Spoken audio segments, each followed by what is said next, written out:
Greetings, students. This is a quick video that's going to help clarify how to structure arguments for your research paper. In this inquiry, you are being asked to use your research to support an argument that you are making. Oftentimes, this feels very daunting to students when they get to the drafting stages, and I want to kind of do a quick example of what it might look like to write out an outline according to the classical argument structure. So, as you can see on the screen, I have a Word document up. It's blank, and I'm going to type on it, so please watch how I kind of think on the page through this document. So first I would put my MLA header, right? My name as the professor, the English class you're taking with me, and the date. I would make sure that it's double-spaced, just so that I don't have to do it later. And here I would put the inquiry title. We'll say that this is inquiry number 3. I like to put something on the page, even if it's my name in the header, because this makes me feel like, I've gotten started. Okay, so now I'm telling myself I'm going to write this outline. And if you look at the classical argument breakdown in the Guide to Academic Research, you're going to see that classical argument looks an awful lot like essays that you've been asked to write before, probably. Thesis-driven essays, and if you've been exposed to the 5-paragraph essay in high school or another class, oftentimes this comes with 3 different parts that you're kind of breaking it up into. And some of you might have had college instructors who tell you, don't write me a 5-paragraph essay. And this is true, because sometimes you need more than 5 paragraphs to explain a topic. But I think that we shouldn't throw the 5-paragraph essay out totally, because in general, it is a good idea for a thesis-driven essay or classical argument structure to remember certain things. So the first thing is that your first paragraph or a couple paragraphs should be your introduction to the essay. And then you're going to include some kind of hook. And if I'm writing this out, you want to be as specific as possible, but you don't need to necessarily take a whole bunch of time. So let's suggest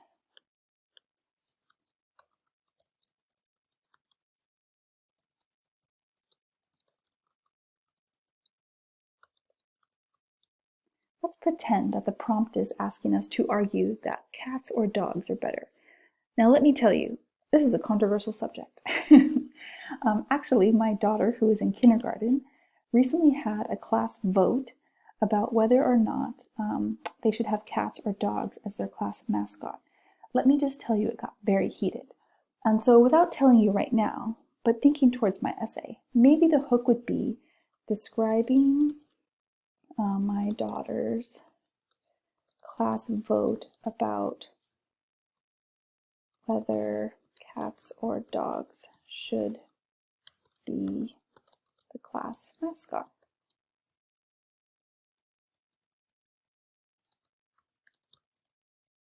There were tears, let me just say.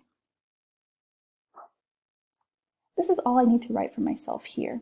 And actually, I'm going to single space the outline just to make it easier to see. Right, so here I know that my introduction should include a hook.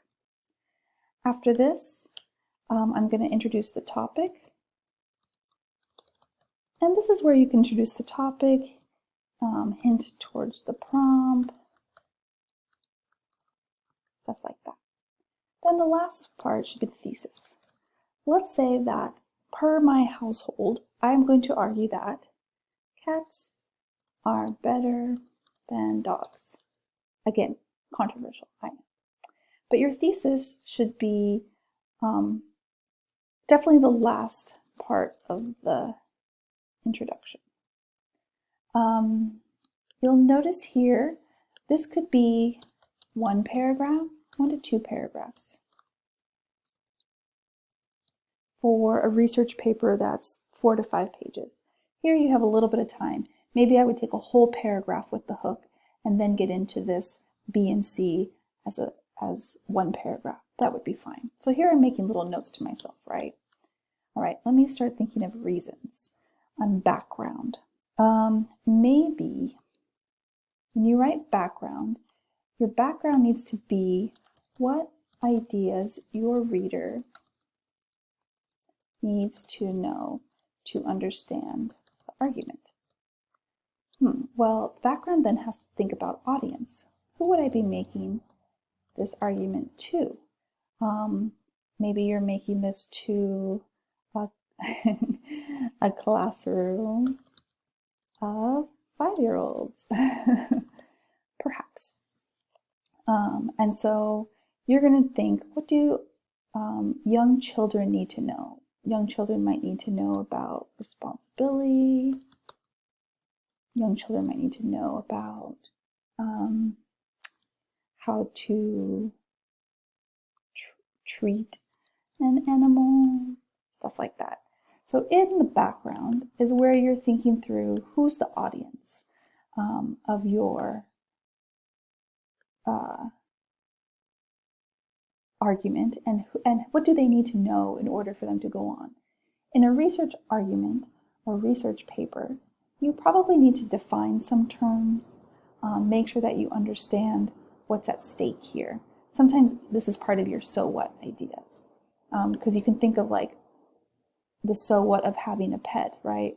Or what is better, cats or dogs to have as pets? You might start to think about, this is a so what idea or value idea. And so here I'm just sketching it out, right? Now I'm going to get into my lines of argument. What are my reasons that I think cats are better than dogs? Well, off the top of my head, they use a litter box, which is nice, and also means that they have smaller poop. I know this sounds silly, but when you change diapers every day, it really does matter. What else is wonderful about cats? They can be kept indoors or outdoors.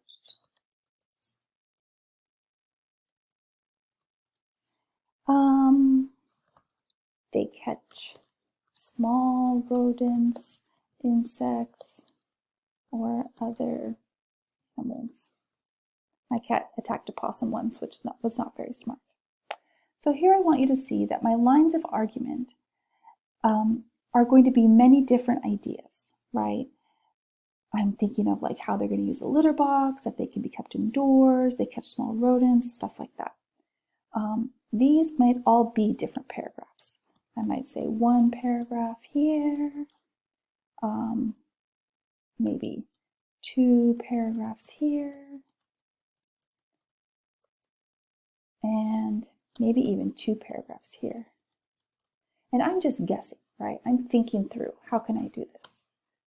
And then in the 4th area, I know that I have my naysayer, or a person or group that disagrees with my argument. Now, a naysayer is not just something that you want to kind of bash. You don't just want to say, oh my gosh, the person who thinks the opposite of me is stupid and they don't know what they're thinking and da da da da. That's not really helpful to making your reader believe you, right?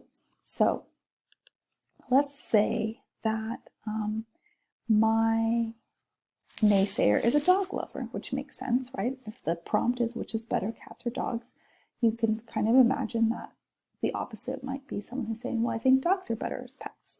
And so I might identify that, dog lovers.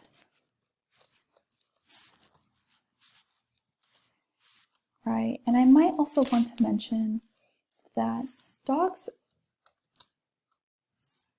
are great. They are unconditional lovers. Dogs want to be with you at all times.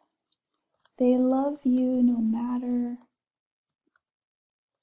what.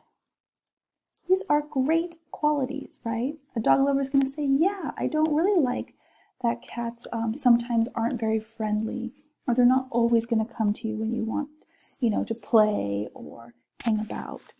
And that's true, all true. So in a naysayer paragraph or a couple paragraphs, I might start to think here like, yes, this is my naysayer, and the things that they value are true. But I'm going to bring it back here. Usually in a naysayer paragraph, you identify the naysayer, you understand where they're coming from, and then you use that understanding and twist it a little bit so that you're trying to make what they value not helpful in the situation. So the downside to the fact that dogs are unconditional lovers is that even when you are going to the store to buy them treats, they sit at the door crying for you. So sad. So this is when you think, dogs create guilt when you cannot be with them. No, thank you. Again, I'm kind of making this up, but you can kind of see how I took the idea that dogs are unconditional lovers as pets to something that doesn't work for me, right? It creates guilt, and that's not something I can hang with. At the end here, I'm going to have a conclusion. And you would bring a conclusion back to the so what idea of your argument, right? And here I'm going to basically say cats are great pets for people who have busy lives but want a helpful and maybe not friendly, but helpful, clean, and cute pet around. It's really hard to find a cat that's not cute. Okay, here we go. Conclusion and a so what idea. So here you are. You've seen me in about just under 15 minutes write a quick outline. If I were to go back, I might start interjecting where my research might be, right? So maybe I have in my lines of argument, I'm going to have a survey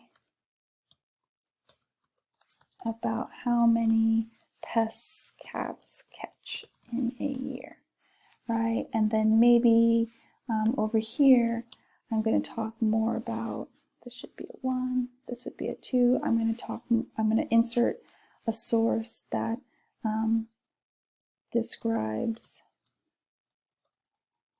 how to use environmentally friendly litter versus doggy bags. Yuck. Do you see how I'm thinking through here? How can we make my information fit? This would be my research. Here I'm going to think through where my research goes in my classical outline. All right, after I would write the outline, then I would start to write my essay, and I would keep my outline there for a little bit. Keep in mind, for many of the essays, if I'm asking you to think through an audience, like you're recommending a book or you're writing an argument to someone in the government, feel free to start as a letter. Dear kindergarten class, right? And then get into your hook and tell yourself, I'm going to write the hook now, right? And then write out the really cute story while going back up here and thinking through, where's my hook? What's the story I want to tell? How do I want to engage my reader? That kind of thing. Okay, I hope this was helpful for you guys. A quick demonstration about how to structure classical argument in an outline form so that you can get writing. If you have any questions, let me know.